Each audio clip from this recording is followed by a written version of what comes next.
हमारी कंपनी के कर्मचारियों को रोज सुबह पार्किंग के लिए झगड़ना न पड़े। मैंने 2 मिलियन खर्च करके इस इमारत का पूरा बेसमेंट पार्किंग लॉट अपने नाम कर लिया था, लेकिन जब अचानक से भारी तूफान और बारिश आई तो मेरी ही पत्नी को उस सिक्योरिटी गार्ड के कैप्टन ने पार्किंग के गेट पर ही रोक दिया। मैंने तुरंत उसे फोन लगाया और कहा, तुम अभी कहाँ हो? बारिश बहुत तेज हो रही है, गाड़ी मत चलाना, किसी सुरक्षित जगह पर रुक जाओ। फोन पर उसकी घबराई हुई आवाज आई, मैं तुम्हारी कंपनी के नीचे ही हूँ, लेकिन उन्होंने पार्किंग का गेट बंद कर रखा है। सिक्योरिटी गार्ड मुझे अंदर नहीं जाने दे रहा।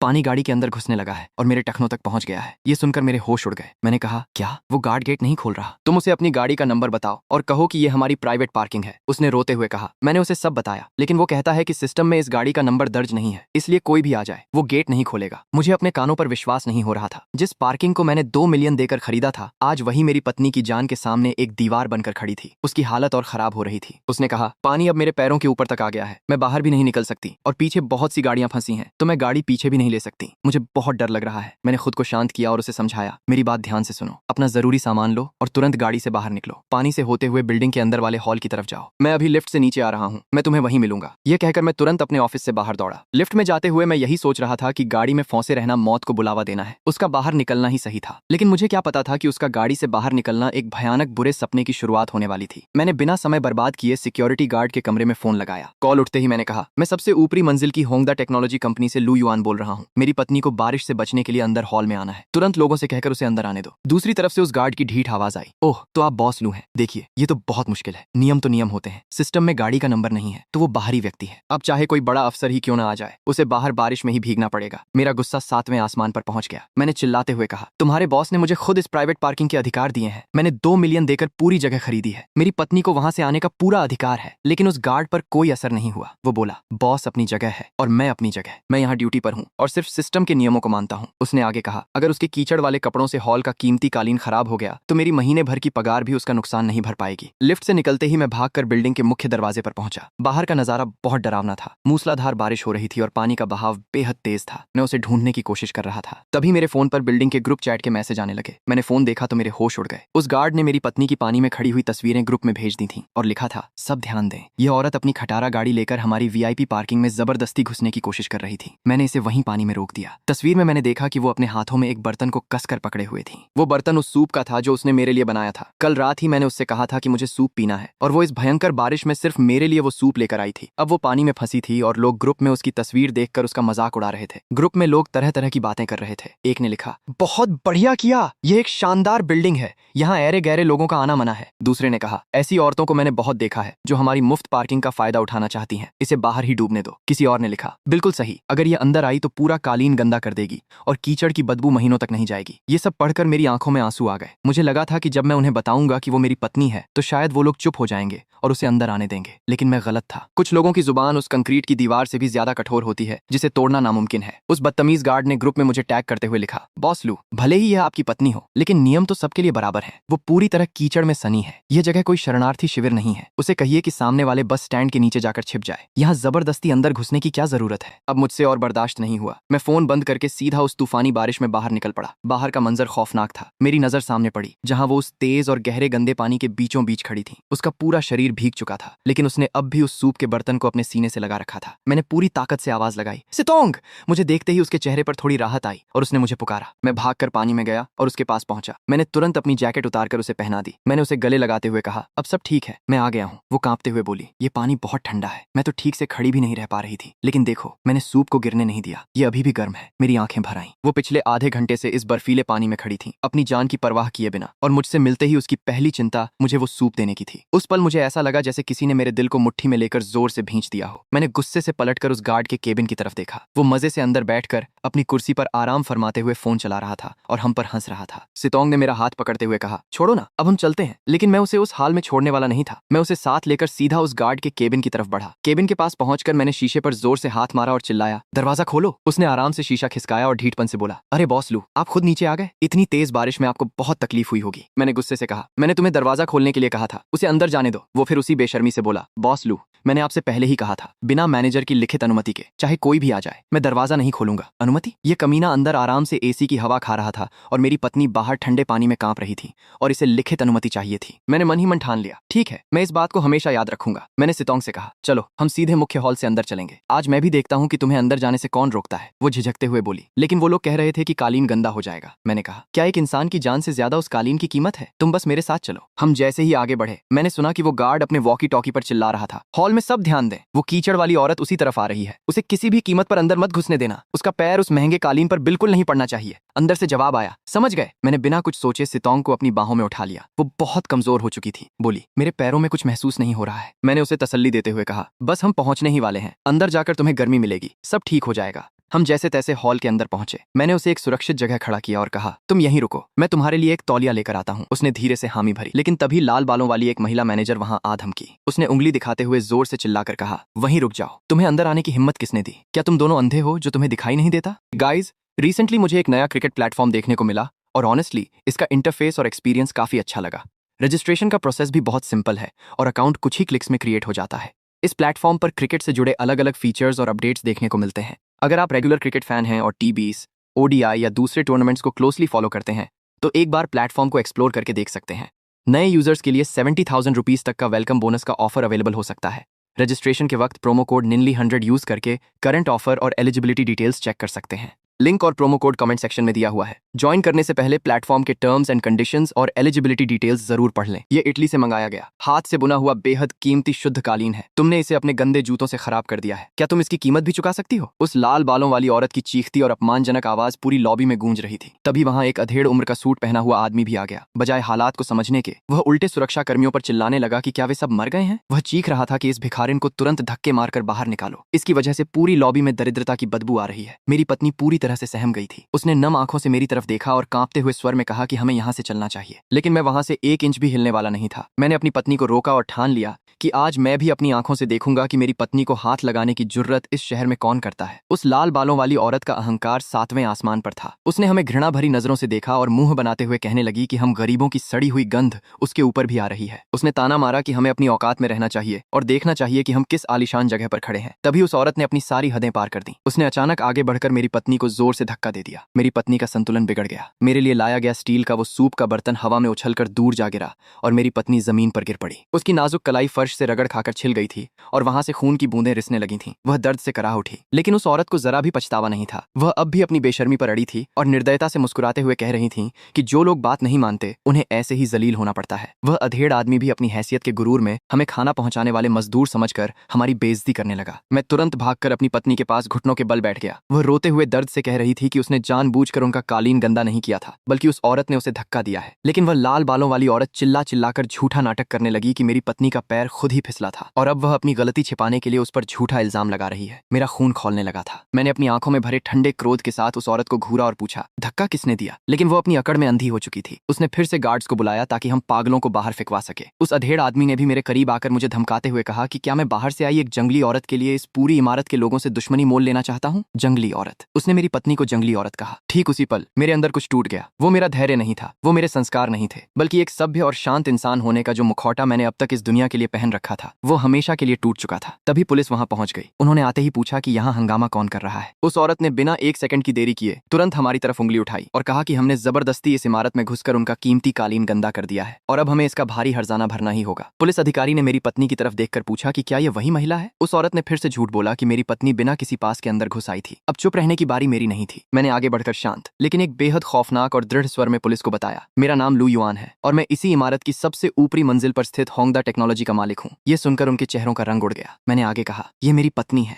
बाहर भारी बारिश हो रही थी, इसलिए यह केवल आसरा लेने अंदर आई थी, लेकिन इस औरत ने बिना किसी कारण के इसे धक्का देकर गिरा दिया जिससे इसे चोट आई है। उस औरत ने हड़बड़ाते हुए फिर से झूठ बोलने की कोशिश की, लेकिन पुलिस अधिकारी ने सख्ती से कह दिया कि निगरानी कैमरे की रिकॉर्डिंग देखने पर सब सच सामने आ जाएगा और पुलिस को झूठी रिपोर्ट देने पर सीधे जेल की सजा होती है। है। ये सुनकर वह अधेड़ आदमी अंदर तक कांप गया और अपनी जान बचाने के लिए इसे एक गलतफहमी बताने लगा। वह सुरक्षा नियमों का झूठा बहाना बनाने लगा। सीधे आंखों में आंखें डालकर पूछा कि क्या उनके सुरक्षा नियम किसी इंसान की जान से बढ़कर हैं? अगर आज हो जाता तो क्या वे इसकी जिम्मेदारी लेते? पुलिस ने उस औरत का नाम और कंपनी पूछी। उसने डरते हुए बताया कि उसका नाम वांग में हुआ है और वह डिंगशेंग फाइनेंस से है। मैंने अपनी पत्नी का हाथ पकड़ा और उसे धीरे से उठाया। वह अब भी डरी हुई थी और मुझसे कह रही थी कि हमें कोई परेशानी नहीं चाहिए, लेकिन मैंने उसके हाथ को थामते हुए कहा कि यह परेशानी की बात नहीं बल्कि इंसाफ की बात है। पुलिस ने कहा कि वे कैमरे की रिकॉर्डिंग देखकर कानूनी कार्रवाई करेंगे और हमें अस्पताल जाकर चोट की रिपोर्ट दर्ज करानी चाहिए। पुलिस और वे दोनों लोग वहां से चले गए। लॉबी में फिर से शांति छा गई, जैसे कुछ हुआ ही न हो। लेकिन मुझे अच्छी तरह पता था कि कुछ बातें यूं ही नहीं भुलाई जा सकती। उन्होंने मेरी पत्नी के साथ जो भी किया है, मैं उसका 10 गुना ज्यादा दर्द उन्हें वापस करूंगा। लिफ्ट में मैंने सबसे ऊपरी मंजिल का बटन दबाया, लेकिन मेरे मन के अंदर तबाही का एक अलग ही स्विच ऑन हो चुका था। ऑफिस पहुंचकर मैंने उसे अपनी सूखी कमीज दी और सोफे पर आराम करने को कहा। उसे इस बात का ज्यादा दुख था कि मेरे लिए लाया गया सूप गिर गया, लेकिन मेरे लिए दुनिया में उसकी सलामती से बढ़कर कुछ नहीं था। मैंने तुरंत अपना फोन उठाया और अपने आदमी लाओ झोऊ को फोन मिलाया। मैंने उससे पूछा कि हमारे पास मिट्टी ढोने वाले कितने भारी डंपर ट्रक खाली हैं। उसने बताया कि पूरे 20 ट्रक खाली हैं। मेरा लहजा बर्फ की तरह ठंडा था। मैंने आदेश दिया, सभी 20 ट्रकों में जल्दी सूखने वाला गाढ़ा गीला सीमेंट भरो और तुरंत होंगियो इमारत के पास ले आओ। उसे लगा कि मैं कोई नई इमारत बनाने जा रहा हूं, लेकिन मैंने कहा कि मुझे बेसमेंट की भूमिगत पार्किंग के चारों रास्तों को पूरी तरह से सील करना है। जो भी नुकसान या परेशानी होगी उसकी पूरी जिम्मेदारी मेरी होगी। मैं खुद वहां मौजूद रहूंगा। पत्नी ने मुझे जाते देखा तो उसने घबराकर कहा कि मैं कोई मूर्खता भरा काम न करूं, लेकिन मैंने उससे कहा कि मैं कोई मूर्खता नहीं कर रहा, बल्कि वही कर रहा हूं जो किया जाना चाहिए। आज मैं उन्हें दिखाऊंगा कि असली नियम, असली ताकत और असली हैसियत क्या होती है। कुछ ही देर बाद नीचे लॉबी में अचानक किसी भयानक भूकंप जैसा कंपन महसूस होने लगा। शीशे के बाहर का नजारा देखकर उन घमंडी लोगों के पैरों तले जमीन खिसक गई। एक या दो नहीं, पूरे 20 विशालकाय भारी डंपर ट्रक हॉर्न बजाते हुए उस इमारत को चारों तरफ से घेर चुके थे। लाओ झोऊ ने भागते हुए आकर मुझे रिपोर्ट दी कि सभी 20 ट्रक जल्दी सूखने वाले सीमेंट से लबालब भरे हुए हैं और मेरे आदेश का इंतजार कर रहे हैं। मैंने पार्किंग के रास्तों की ओर उंगली उठाई और बिना पलक झपकाए अपना अंतिम आदेश दिया, सबको पूरी तरह से सील कर दो। ट्रक पीछे होने लगे। वह लाल बालों वाली औरत और वह आदमी दहशत में शीशे के पास आ गए। उन्हें समझ आ गया कि मैं सच में पागल हो चुका हूं। वह आदमी पागलों की तरह चीखने लगा कि उसकी करोड़ों की मेबैक कार अभी भी नीचे बेसमेंट में खड़ी है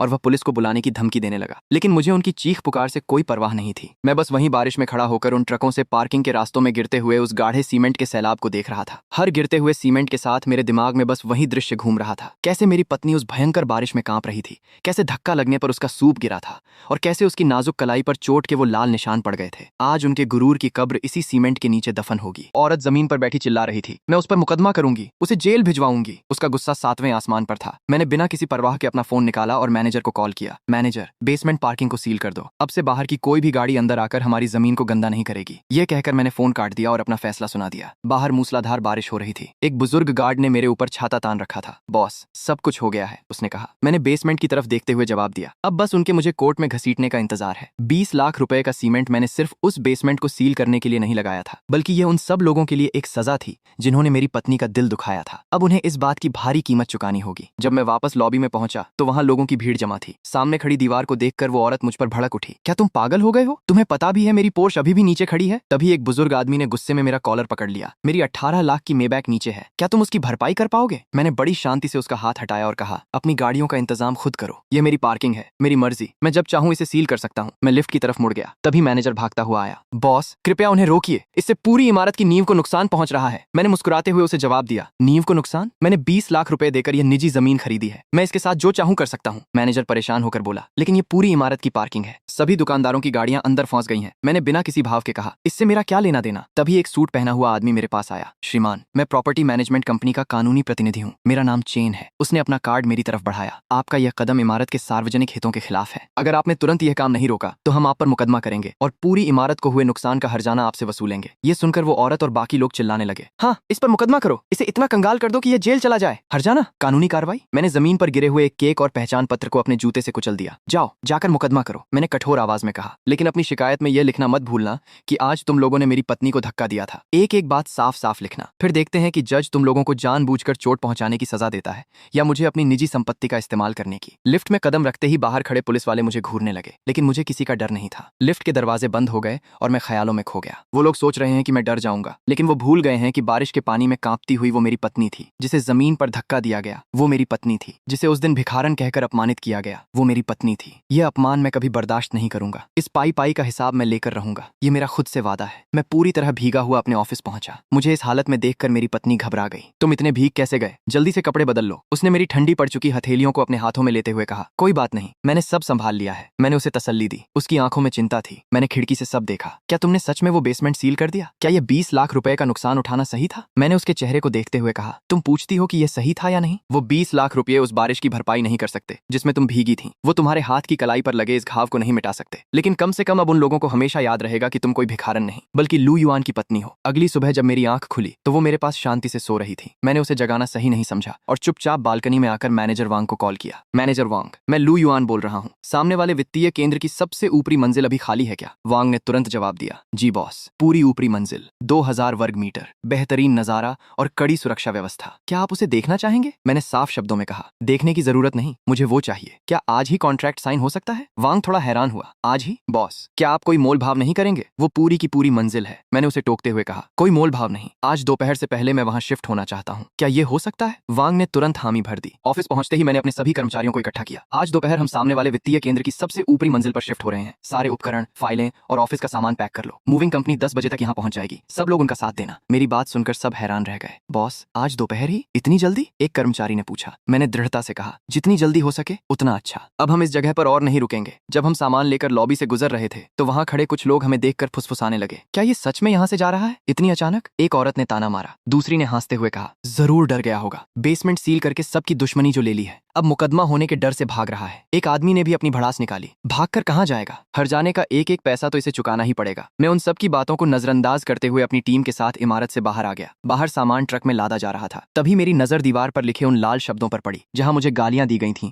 और पैसे लौटाने की मांग की गई थी। वो सोच रहे थे कि मैं हार मानकर भाग रहा हूँ। मैंने एक हल्की सी मुस्कान के साथ सोचा, सोचने दो इन्हें जो सोचना है। तभी कैप्टन झांग मेरे पास आए। उनकी आंखों में आंसू थे। लू युआन, बेसमेंट सील हो गया है। मेरा गार्ड रूम भी अब नहीं रहा। मुझे नहीं पता अब मुझे कहाँ नौकरी मिलेगी। उनकी बात सुनकर मुझे थोड़ा दुख हुआ, लेकिन मेरा फैसला अटल था। अपना ख्याल रखना कैप्टन। बस इतना कहकर मैं अपनी कार में बैठ गया और वहां से निकल गया। मेरे नए और शानदार ऑफिस में मेरी पत्नी एक बर्तन लेकर आई। नए ऑफिस का पहला खाना। उसने मुस्कुराते हुए कहा, मैंने तुम्हारे लिए ताजा सूप बनाया है। उसकी यह परवाह देखकर मेरी आंखें भर आईं। शुक्रिया, मैंने भारी आवाज में कहा। उसने मुझे गले से लगा लिया और प्यार से बोली, शुक्रिया तो मुझे कहना चाहिए। मेरी इतनी रक्षा करने के लिए तुम्हारा बहुत बहुत धन्यवाद। मैंने उसे करीब लेते हुए कहा, तुम मेरी पत्नी हो, हम दोनों एक ही हैं। इस नए ऑफिस के साथ हमारी एक नई शुरुआत हो रही थी। मुझे लगा था कि यहाँ से चले जाने के बाद सब खत्म हो जाएगा, लेकिन मुझे पता था कि कुछ लोग तब तक चैन से नहीं बैठेंगे जब तक वो खुद को पूरी तरह बर्बाद न कर लें। मैं अपने काम में व्यस्त था। तभी मेरी पत्नी कॉफी लेकर आई। थोड़ी देर आराम कर लो, पिछले कुछ दिनों से तुम बहुत काम कर रहे हो, उसने फिक्र जताते हुए कहा। मैंने मुस्कुराकर जवाब दिया, कोई बात नहीं, ये नया ऑफिस उस पुरानी जगह से बहुत बेहतर और आरामदायक है। तभी मेरे फोन पर मैसेज आने लगे। मैंने देखा तो वो उन व्यापारियों का ग्रुप चैट था। वहां हाहाकार मचा हुआ था। लोग लिख रहे थे कि पुरानी इमारत पूरी तरह से बर्बाद हो गई है। पार्किंग सील होने की वजह से गाड़ियां सड़क पर खड़ी हैं और रोज चालान कट रहे हैं। 1/3 किराएदार पहले ही जगह छोड़कर जा चुके हैं और अब वो इमारत किसी भूतिया हवेली जैसी लग रही है। प्रॉपर्टी मैनेजमेंट वाले भाग गए हैं। गार्ड्स भी नौकरी छोड़ चुके हैं। और तो और उस घमंडी अध्यक्ष की कंपनी भी दिवालिया होने की कगार पर है। बेसमेंट के बंद होने से उसकी महंगी गाड़ियां और लाखों का काम सब मलबे में दब गया है। क्या देख रहे हो? मेरी पत्नी ने पूछा। मैंने फोन बंद करते हुए कहा, कुछ नहीं, बस सामने वाले आपस में लड़ रहे हैं। उसने थोड़ी चिंता से पूछा, क्या वो लोग ठीक हैं? क्या तुम अब भी उनके बारे में सोच रहे हो? मैंने आराम से कॉफी का घूंट लिया और बोला, मुझे अब उनकी कोई परवाह नहीं है। उस दिन जो हुआ उसे लेकर अब मेरे मन में कोई गुस्सा नहीं। मेरी पत्नी ने मुझसे पूछा, लोग ऐसे क्यों होते हैं? मैंने उसका हाथ थामते हुए कहा, क्योंकि कुछ लोगों को कभी अपनी गलती दिखाई ही नहीं देती। वे हमेशा दूसरों को, अपनी किस्मत को या समाज को दोष देते हैं, लेकिन वे यह भूल जाते हैं कि जैसा बीज बोओगे वैसा ही फल मिलेगा। मेरी बात सुनकर उसने मुस्कुराते हुए पूछा, तुम सही कह रहे हो, रात के खाने में क्या खाओगे? मैं तुम्हारे लिए बना दूंगी। उसकी यह मासूमियत देखकर मेरे मन में बस एक ही ख्याल आया, मैं उसकी इस भलाई के कारण उन लोगों को माफ नहीं कर सकता और ऐसा दिखावा तो बिल्कुल नहीं कर सकता कि कुछ हुआ ही नहीं। रात का समय था। मैं अपने ऑफिस में शहर की रोशनियों को देख रहा था। तभी मेरे फोन की घंटी बजी। वह पुराने मैनेजर झाओ का कॉल था। फोन उठाते ही वह गिड़गिड़ाने लगा, बॉस लू, मैं पुराना झाओ बोल रहा हूँ। मेरी एक विनती सुन लीजिए। किसी को बुलाकर उस सीमेंट को हटवा दीजिए। हमारी इमारत अब ये सब नहीं झेल पा रही है। हम सब दिवालिया होने वाले हैं। हमें अपनी गलती का एहसास हो गया है। हम बहुत स्वार्थी थे। मैं सभी दुकानदारों की तरफ से आपकी पत्नी से माफी मांगता हूँ। आप बड़े दिल वाले हैं, कृपया हमें बख्श दीजिए। उन्होंने आखिरकार माफी मांग ही ली, लेकिन यह माफी उनके दिल से नहीं बल्कि दिवालिया होने के डर से निकली थी। क्या इसे माफी कहते हैं? ये माफी बहुत देर से आई थी। मैंने उसे जवाब देते हुए कहा, जब मैंने तुम्हारे गार्ड से उसे अंदर आने देने को कहा था तब उन्होंने कहा था कि कालीन गंदा हो जाएगा। जब मेरी पत्नी को धक्का दिया गया तब तुम लोगों ने इसे मनहूसियत कहा था। मैंने 20 लाख रुपए देकर वह बेसमेंट खरीदा और तुम लोगों ने इसे सार्वजनिक हित का नाम दे दिया। क्या तब तुमने मेरे लिए कोई रास्ता छोड़ा था? झाओ रोते हुए बोला, लूलू, हमें सच में अपने कर्मों की सजा मिल रही है। धक्का देने वाली उस महिला की गाड़ी टूट गई, उसकी कंपनी बर्बाद हो गई। हमारा सिक्योरिटी कैप्टन अब सड़क पर कचरा बीन रहा है। मैं आपसे भीख मांगता हूँ। मैंने कठोरता से कहा, यह सजा तुम लोगों ने खुद चुनी है। वो सीमेंट मेरे पैसों का है और तुम्हारा कचरा साफ करने की मेरी कोई जिम्मेदारी नहीं है। मैनेजर झाओ, मैं आखिरी बार कह रहा हूँ, उस दिन जो हुआ उसके लिए मैं तुम्हें कभी माफ नहीं करूंगा। हालांकि अब मेरे मन में कोई नफरत नहीं है, लेकिन अपनी फैलाई हुई इस गंदगी को अब तुम लोग खुद ही साफ करो। तभी मेरी पत्नी केबिन में आ गई। उसने पूछा, किसका फोन था? मैंने बात टालते हुए कहा, गलत नंबर था। वो मुझे घूरते हुए बोली, झूठ मत बोलो, मैंने तुम्हें बात करते हुए सुना है। मैंने मुस्कुराकर कहा, कोई बड़ी बात नहीं है, सामने वाले चाहते हैं कि मैं वह सीमेंट हटवा दूं। उसने पूछा, तो क्या तुम ऐसा करोगे? मैंने उससे ही पलटकर पूछा, क्या तुम चाहती हो कि मैं उसे हटवा दूं? उसने दृढ़ता से कहा, बिल्कुल नहीं, वह सिर्फ सीमेंट नहीं है, वह उन लोगों के लिए एक सबक है जिसे उन्हें हमेशा याद रखना चाहिए। मैं उसकी बात समझ गया। मैंने प्यार से उससे कहा, ठीक है, अब उन बातों को छोड़ो, क्या सूप गर्म हो गया है? चलो पीते हैं। अगले दिन मेरी पत्नी ऑफिस में फूल सजा रही थी, तभी सेक्रेटरी अंदर आई। बॉस लू, रिसेप्शन पर एक मिस्टर झाओ आपसे मिलने आए हैं। वो उसी पुरानी इमारत के व्यापारी संघ से हैं। कोई अपॉइंटमेंट नहीं है, लेकिन उनका कहना है कि आप उन्हें जानते हैं। मैंने कहा, ओह, तो झाओ आखिरकार खुद चलकर आ ही गया। लगता है उस इमारत की हालत मेरी सोच से भी ज्यादा खराब हो चुकी है, उसे अंदर भेज दो। मेरी पत्नी ने झिझकते हुए पूछा, क्या ये वही झाओ है? क्या मुझे बाहर जाना चाहिए? मैंने उसे रोकते हुए कहा, नहीं, तुम्हें कहीं जाने की जरूरत नहीं है। झाओ अंदर आया। उसकी हालत देखकर लग रहा था कि वह बहुत परेशान है। बॉस लू, आपका नया ऑफिस सच में बहुत शानदार है, उसने घबराहट के साथ कहा। मैंने उसे बैठने का इशारा किया। बैठिए। झाओ, चाय लेंगे या कॉफी? उसने घबराते हुए कहा, नहीं, इसकी कोई जरूरत नहीं, मैं बस कुछ बात करने आया हूँ। उसे अपने घुटने मलते हुए देखकर मुझे बहुत पुरानी बातें याद आ गईं, लेकिन अब उन बातों का कोई मोल नहीं था। झाओ ने मेरी पत्नी की तरफ मुड़कर कहा, मिसेस लू, उस दिन के लिए मुझे माफ कर दीजिए।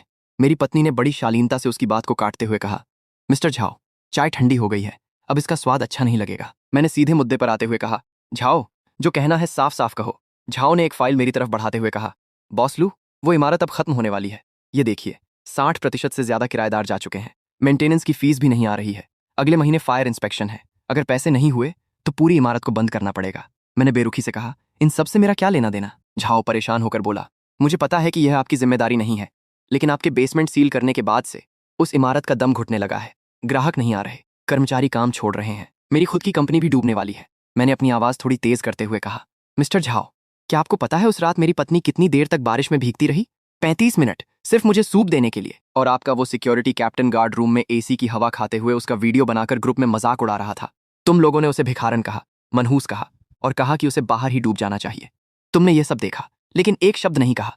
झाओ हकलाने लगा, मैं उस वक्त मीटिंग में था। मैंने तंज कसते हुए कहा, मीटिंग?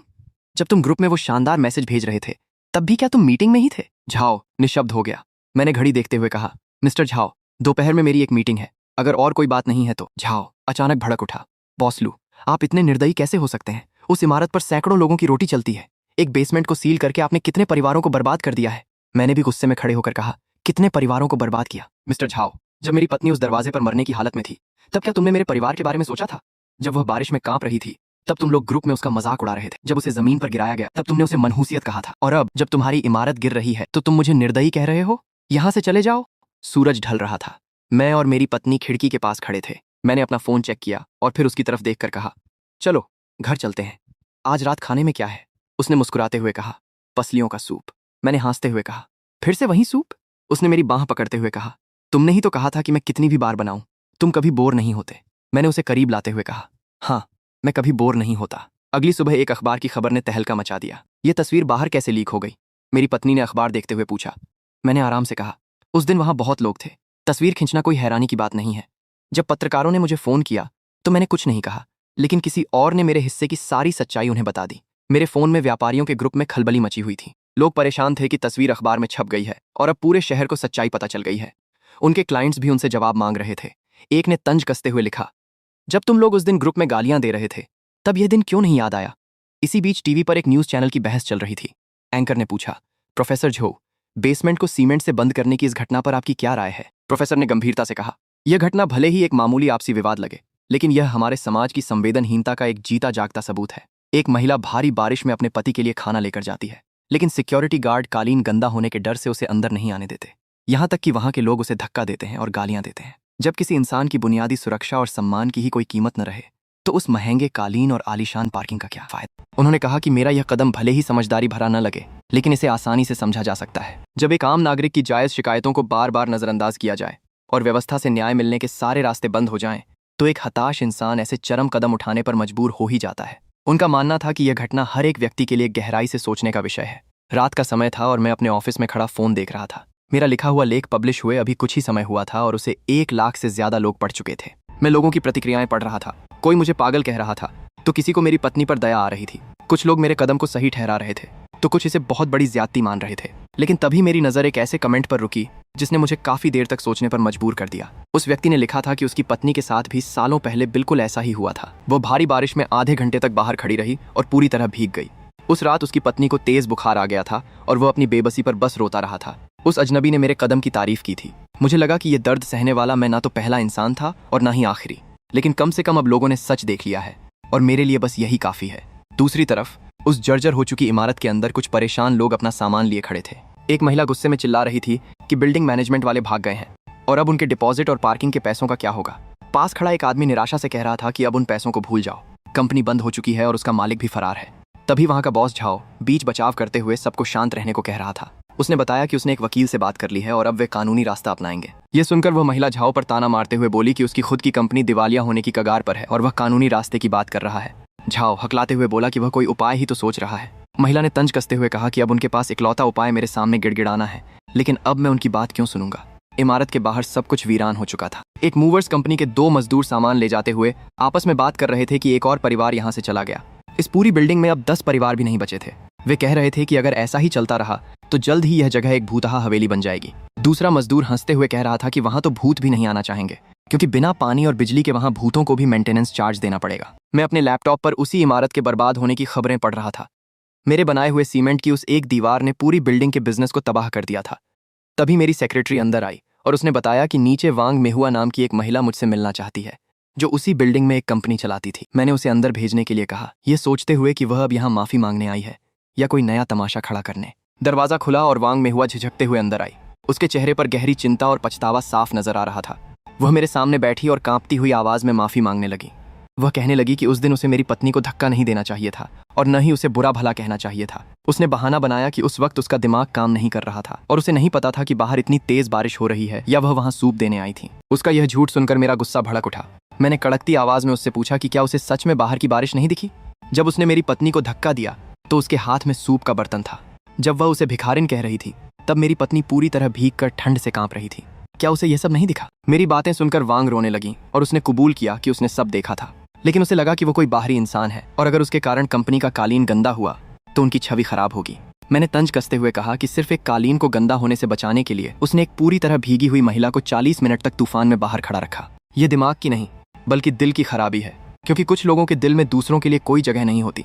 वह फूट फूट कर रोने लगी और बताने लगी कि अब उसकी कंपनी भी बर्बाद हो चुकी है। उसकी महंगी गाड़ी पानी में डूबकर खराब हो गई, ग्राहक उसे छोड़कर चले गए और सारे कर्मचारी भी भाग गए। उसने एक लिफाफा निकालकर टेबल पर रखा और कहा कि यह हर्जाना है। उस दिन धक्का लगने से मेरी पत्नी की कलाई में जो चोट आई थी यह उसके लिए है। मैंने उस लिफाफे को ठुकरा दिया और उससे कहा कि मुझे पैसों की कोई कमी नहीं है और उस दिन जो हुआ उसकी कीमत पैसों से नहीं चुकाई जा सकती। वह गिड़गिड़ाने लगी कि वह बस अपने मन का बोझ हल्का करना चाहती है। मैंने साफ शब्दों में कह दिया कि धक्का देने के मामले को पुलिस पहले ही सुलझा चुकी है। घाव अब भर चुका है और वह सूप भी कब का ठंडा हो गया। जाते जाते मैंने उसे एक आखिरी नसीहत दी कि कुछ चीज़ों की कीमत उनके कीमती कालीन, महंगी गाड़ियों और उनके झूठे रुतबे से कहीं ज्यादा होती है। मैंने उसे चेतावनी दी कि भविष्य में वह कभी किसी को नीचा न दिखाए।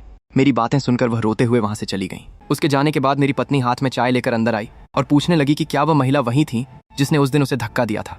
मैंने हामी भरते हुए बताया कि वह माफी मांगने और हर्जाना देने आई थी, क्योंकि उसकी कंपनी अब डूब चुकी है। मेरी पत्नी ने कहा कि वह महिला बहुत बदल गई है, कमजोर और बूढ़ी लग रही है। मैंने पूछा कि क्या उसे अब भी उस पर गुस्सा आता है। उसने मुस्कुराकर कहा कि पहले आता था, लेकिन अब उसकी हालत पर सिर्फ तरस आता है।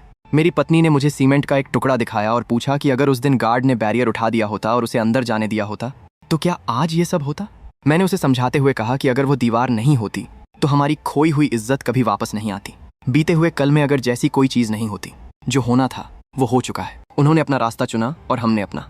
अब हर कोई अपने अपने रास्ते पर है। उधर उस खाली हो चुकी बिल्डिंग में बॉस झाओ का शानदार ऑफिस भी पूरी तरह उजड़ चुका था। एक मजदूर उसे चाबियां सौंपकर वहां से चला गया।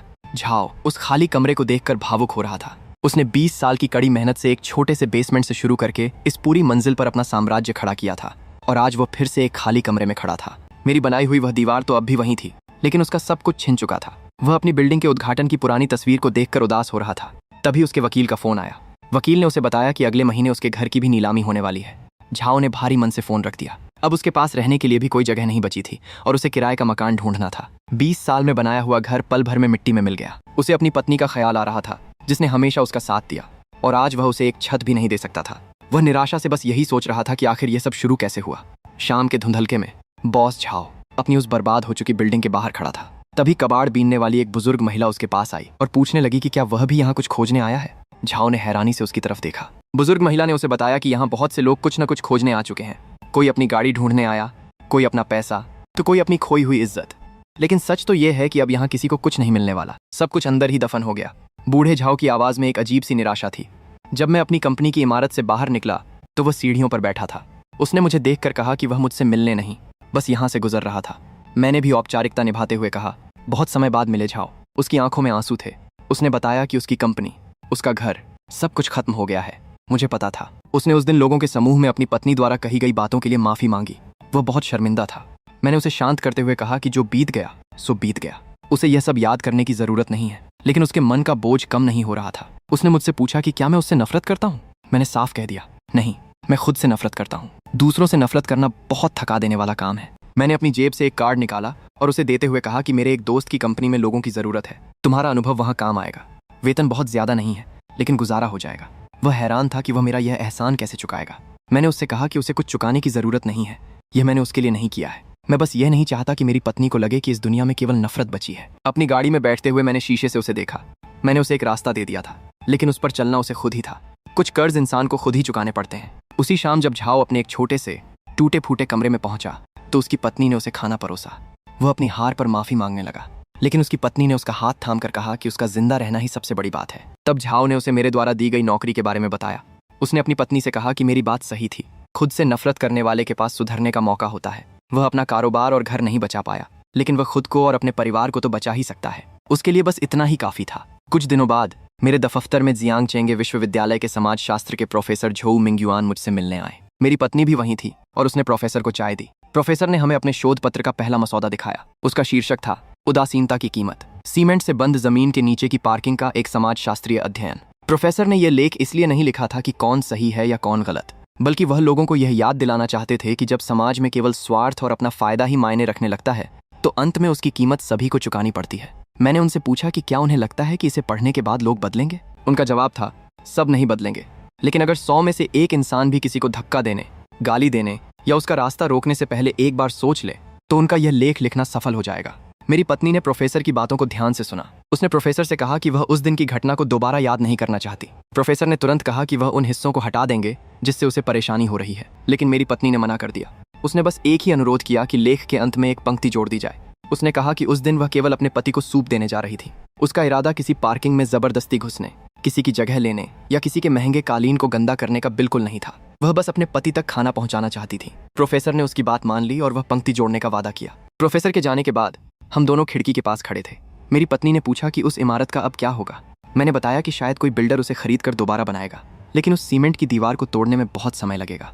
वह उदास हो गई। उसने कहा कि दीवार टूटने के बाद भी अंदर रखी गाड़ियां और लोगों का सामान तो खराब हो ही चुका है। मैंने उससे पूछा कि वह उन लोगों के लिए दुखी क्यों हो रही है। उसने कहा कि यह दुख नहीं, अफसोस है। अगर उस दिन सुरक्षाकर्मी ने बहस नहीं की होती, अगर किसी ने उसे धक्का नहीं दिया होता, अगर लोगों ने थोड़ी सी भी इंसानियत दिखाई होती तो यह सब नहीं होता। मैंने उसका हाथ अपने हाथों में लिया और समझाया कि अगर उस दिन सब कुछ सामान्य भी रहता तो भी वे लोग किसी और बात पर आपस में लड़ पड़ते, क्योंकि उनके दिलों में केवल वे खुद बसते हैं, कोई और नहीं। लेकिन उस घटना ने मुझे एक बात सिखा दी थी कि अपने दिल में किसी और को जगह देना दुनिया की हर चीज से ज्यादा जरूरी है। इस बात को 3 महीने बीत चुके थे। वह सीमेंट की दीवार आज भी वहीं खड़ी थी, लेकिन उस इमारत में रहने वाले लोग कई बार बदल चुके थे। कुछ चीजें जब एक बार टूट जाती हैं तो उन्हें दोबारा जोड़ा नहीं जा सकता। उस दिन का घमंडी सुरक्षाकर्मी अब वहां कूड़ा बीनने को मजबूर था। तभी वहां एक महिला आई, वही महिला जिसने कभी बहुत अहंकार दिखाया था। आज वह भी परेशान थी। उसकी महंगी कार पानी में डूबकर बर्बाद हो चुकी थी और वह सुरक्षाकर्मी से अपने पैसे वापस मांग रही थी। लेकिन अब कौन उसकी सुनता। सुरक्षाकर्मी ने भी उसे ताना मारते हुए कहा कि प्रबंधन वाले तो भाग गए, अब वह चाहे तो उस सीमेंट की दीवार पर जाकर मुकदमा कर दे। उनका अहंकार उन्हीं पर भारी पड़ चुका था। मैं अपने दफ्तर में बैठा काम कर रहा था। तभी मेरी पत्नी फिर से मेरे लिए सूप लेकर आई। सूप पीते हुए उसने मुझसे पूछा कि क्या मैं अभी भी उस दिन के बारे में सोचता हूँ, क्या मुझे उन लोगों का ख्याल आता है। मैंने मुस्कुराकर कहा, सोचता तो हूँ, लेकिन नफरत या पछतावे के साथ नहीं। मैंने ये समझ लिया है कि कुछ लोग इस लायक ही नहीं होते कि उन पर नफरत करने में समय बर्बाद किया जाए। नफरत करना बहुत थका देता है, लेकिन वह इस लायक है कि मैं अपनी पूरी ताकत लगाकर उसकी रक्षा करूं। 20 लाख का वह सीमेंट केवल एक पार्किंग को बंद करने के लिए नहीं था। मुझे यह समझने में 3 महीने लग गए। वह दीवार उन्हें सजा देने के लिए नहीं, बल्कि मुझे यह याद दिलाने के लिए थी कि मुझे क्या अपने पास रखना है और क्या छोड़ देना है। मैंने उसे सुरक्षित रखा, जो मेरे लिए सबसे अनमोल है, और मेरे लिए बस इतना ही काफी है।